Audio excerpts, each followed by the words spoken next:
佛教徒入到寺廟一定會係跪拜裝香，對聖像係頂禮嘅。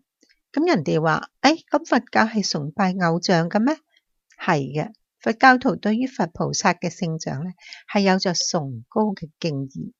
不過佛教徒對於佛像嘅崇高敬意嘅頂禮咧，並不係好似其他嘅宗教咁認為好幼稚，係咁罪惡嘅。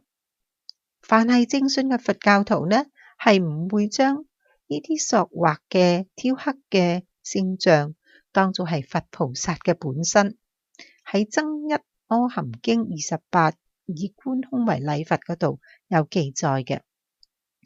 所以呢係絕不同於嗰啲低級信仰嘅對物件嘅崇拜嘅。正信佛教徒呢，對於崇拜嘅聖像，佢嘅目的係想藉着聖像嘅崇拜而將個信仰嘅力量感通佛菩薩嘅悲願嘅啫。好似射靶場裏邊嘅射手，佢要將佢個視線由嗰個瞄準口通向個準星，先至再對準呢個靶子嘅紅心嘅。佢射擊嘅目的呢，雖然係靶子紅心，但係要射中呢個靶子嘅紅心呢，佢必須首先通過瞄準口同埋呢個瞄準星嘅。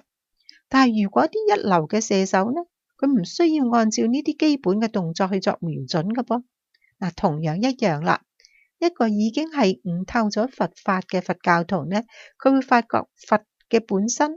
係遍滿虛空而充塞呢個法界嘅，根本係唔需要用啲偶像嚟作為感通感應嘅媒介嘅。所以呢，唐朝禪宗嘅丹霞祖師呢，曾經將木雕嘅佛像呢拎咗出嚟，用火燒佢嘅手，有呢個公案嘅。但係對於嗰啲尚未證悟嘅佛教徒嚟講呢，點能夠對菩薩嘅聖像唔恭敬呢？就好似一個國家嘅國民唔能夠對佢嘅國家元首嘅肖像唔恭敬，呢個道理係一樣啦。